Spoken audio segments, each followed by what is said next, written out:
Ladies and gentlemen, because of the Secret Service, because Trump is a former president, he will not be jailed.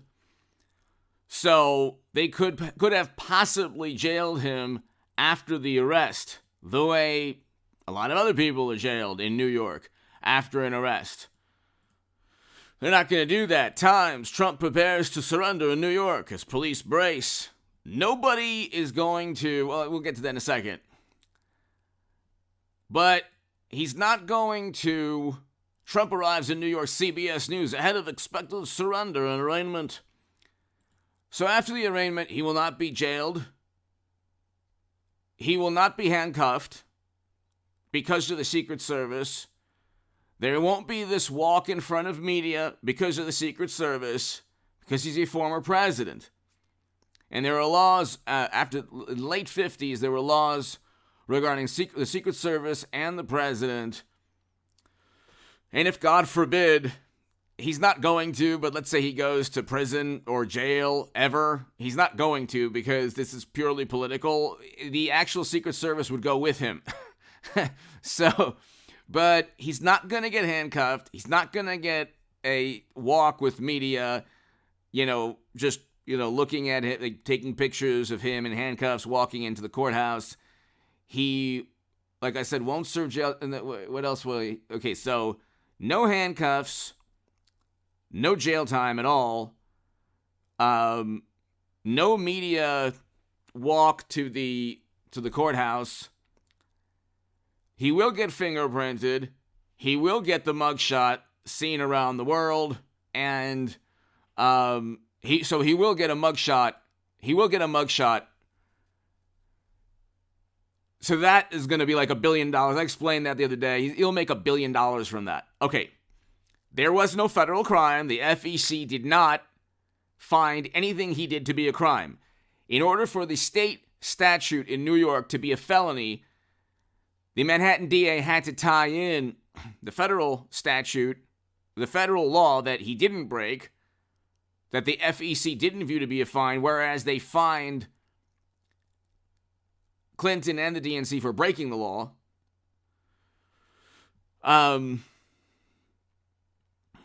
So anyway, so the Manhattan DA completely conjured up and fabricated and created a criminal act and indicted Trump because they despise him. Why don't they just tell the truth? Okay, they're actively covering up criminal activity with Hunter and Joe and Hillary. And I think Hillary Clinton will be the 24 nominee. I really do, for the Democratic Party. And if she wins Georgia and Arizona, and if Republicans in Georgia and Arizona think this is normal, this is good, that Democrats just use government, state and federal, against their political rivals, she will become the next president. Because Georgia and Arizona will decide 24. It'll really come down to just 2 states. I mean, it really will. But anyway, the Secret Service, thank God, is going to protect Donald Trump. Now, he's in New York today. He's going to surrender, but the Secret Service is blocking a traditional surrender. Okay? They are preventing a traditional surrender. And there might be a ruling from the judge that says, well, we're not going to allow you to speak about this case, which I really don't think that Trump will abide by, because that is just that would be blatant interference in 24. So hit subscribe to this channel right now, ladies and gentlemen. We're talking about a situation where you have a political machine in Tammany Hall in New York, and they talk about the Central Park Five and Trump. It's like, well, who do you think? Like, Trump had no political power at that point.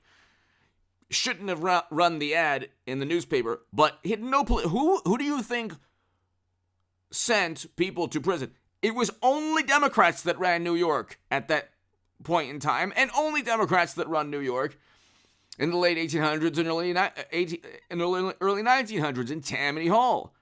So it's like, it's really interesting the way the morally superior block and remove reality from their pristine view of themselves. But anyway, the Secret Service is going to prevent any malicious or petulant activity going on. Trump is going to benefit greatly from the mugshot. The entire country knows, even Democrats know, because even Democratic, liberal publications, and hit subscribe to this channel, read my writing in The Hill, The Huffington Post, Salon, The Jerusalem Post, The Federalist, and other publications. Go to hagoodman.com, to my Patreon. Thank you. That's below, and the link is below, and the super thanks is below next to the like and the share buttons. But ladies and gentlemen, you look, and it's pretty unbelievable that we're at this situation, because you have Hillary Clinton with servers, secret servers outside the U.S. government. You couldn't even do that at Microsoft. You think Bill Gates would allow anyone at Microsoft to have servers outside of the company and have company secrets siphoned onto servers outside of Microsoft? You think that would ever happen at Apple or Walmart or whatever? Like, you think that any major corporation would allow that? Of course not. Of course not. But Hillary Clinton had secret private servers. Again, nobody cares apparently, and media is completely clueless on this. These were secret private servers outside the U.S. government. Clearly illegal. You don't need James Comey, the Honorable James Comey, to say, well, no reasonable prosecutor would indict. You can watch the Honorable James Comey on this channel. He's the Honorable James Comey. He says, well, although there were potential violations of the statutes regarding the handling of classified data, no reasonable prosecutor would indict. Well, if you've admitted that there's potential violations, you've decided that no reasonable prosecutor, you've implemented the use of the meaning of reasonable. How come there's only unreasonable prosecutors after Trump? He didn't have secret servers siphoning classified data, which, by the way, is completely illegal. You cannot, it's a criminal act to transfer classified data onto, you can't even do so from a cybersecurity perspective. There is no way to transfer classified data from a cybersecurity perspective from secure government locations onto servers. It's not even possible, even through email. But they did that. Again, nobody cares apparently, but that's serious. Those are serious crimes. Hunter and Joe have 150 banking transactions to the tune of millions upon millions deemed suspicious in activity reports by banks and financial institutions. If you or I or anyone had one major suspicious activity report, no mortgage, no home equity loan, no loan of any type, and you'd be investigated. But they have 150, and then they're like, oh, well, there's a prosecutor in Delaware looking at it. The Honorable Christopher Wray of the FBI, I don't think Delaware is, Delaware is looking at it, okay, and they're not treating Hunter in the same manner they're treating Trump. So you have a situation where there's two different standards of justice. And you have media involved. And media, here's a side-by-side comparison of with Trump and classified data with Biden and Hillary. It's like, no. Joe had classified data in a next to his Corvette, okay? And he had, according to Ted Cruz and Chuck Grassley and Jim Jordan and James Comer, Hunter summarizing classified data, which is a serious felony on emails. So, and then Joe Biden knew about this. This is all the New York Post and Daily Mail reporting. You have serious crimes that nobody on the left knows because they don't care. It's like the tribalism is, I've never seen this before. It's become a religious pursuit.